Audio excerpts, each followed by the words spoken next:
अक्सर हम सभी ये मानते हैं ना कि रिश्तों में विवाद या झगड़ा, बाप रे, ये तो बहुत बुरी चीज है। हमारी आम धारणा यही होती है कि किसी भी कीमत पर बस इन झगड़ों से बचना है। लेकिन आज की इस चर्चा में हम इंसानी मनोविज्ञान और रिश्तों के डायनामिक्स को जरा गहराई से खंगालने वाले हैं। हम इस पुरानी धारणा को पूरी तरह से पलट कर देखेंगे। सच मानिए, ये जानना बहुत ही दिलचस्प है कि कैसे कभी-कभी थोड़ी सी असहमति या खटपट भी एक बेहद मजबूत और लंबे समय तक चलने वाले रिश्ते की नींव बन सकती है। चलिए इसे समझते हैं।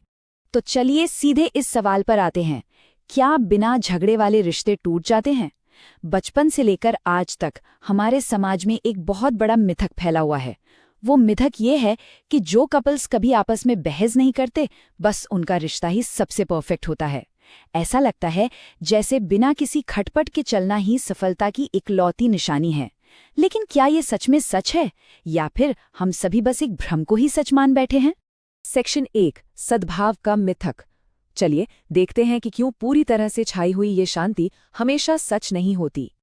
ये बात सुनने में थोड़ी अजीब जरूर लग सकती है, लेकिन एक ऐसा रिश्ता जिसमें बिल्कुल भी झगड़े न हों, वो असल में बहुत बड़ी मुसीबत में हो सकता है। सतह पर दिखने वाली ये जो एकदम परफेक्ट शांति होती है ना, वो अक्सर रिश्ते की सफलता का पैमाना नहीं होती, बल्कि कई बार ये रिश्ते में आ चुके एक गहरे ठहराव को दिखाती है।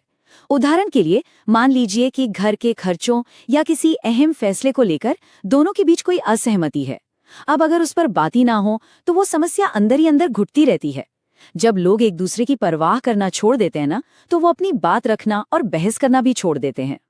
और यहीं पर इस पूरे विश्लेषण का सबसे मजबूत और ऊर्जा से भरा विचार सामने आता है। विवाद ही रिश्ते में जुनून का ईंधन है। बिल्कुल सही सुना। असहमति कोई ऐसी चीज नहीं है जिससे हमें डरना है या बचना है, बल्कि ये रिश्ते में ऊर्जा, आकर्षण और उस गहराई को जिंदा रखने के लिए एक बेहद जरूरी हिस्सा है। जब दो अलग अलग विचारों का टकराव होता है, तभी तो वो असली चिंगारी पैदा होती है जो किसी भी रिश्ते को बोरिंग या उबाऊ होने से बचाती है। सेक्शन 2, चिल्लाना बनाम दोहराना। आइए संवाद की दो बहुत ही हानिकारक स्थितियों को समझते हैं।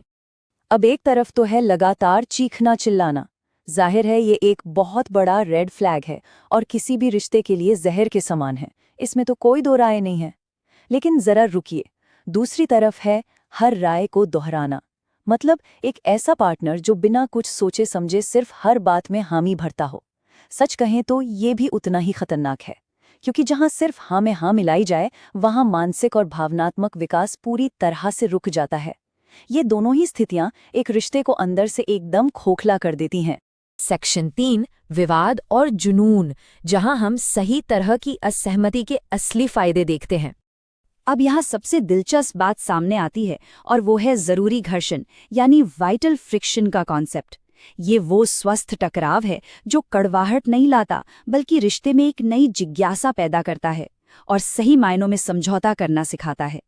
ये किसी भी ठहरे हुए रिश्ते को फिर से ताज़ा करने की सबसे कारगर दवा है। दरअसल ये घर्षण ही है जो दो लोगों को एक दूसरे के नजरिए को समझने और उसका दिल से सम्मान करने के लिए प्रेरित करता है। सेक्शन 4, स्थायी प्यार की नींव, एक मजबूत रीढ़ का होना। किसी भी रिश्ते में ऐसे पार्टनर का होना बहुत जरूरी है जो पुरानी सोच को चुनौती दे सके और जिसकी अपनी खुद की एक स्पष्ट राय हो, मतलब एक रीढ़ की हड्डी हो। जब कोई व्यक्ति विचारों को एक स्वस्थ तरीके से चुनौती देता है, तभी तो व्यक्तिगत और आपसी विकास के लिए एक सही और सुरक्षित माहौल बन पाता है। एक ऐसा इंसान जो अपनी बात पर दृढ़ रह सके, वो रिश्ते में एक अलग ही तरह की गहराई और वास्तविकता लेकर आता है। और ये बात समझना बहुत आसान है कि एक मजबूत और चुनौती देने वाला पार्टनर रिश्ते को 3 बहुत बड़े फायदे पहुंचाता है। पहला, ये एक दूसरे के प्रति जिज्ञासा पैदा करता है, जिससे रिश्ता हमेशा नया नया सा लगता है।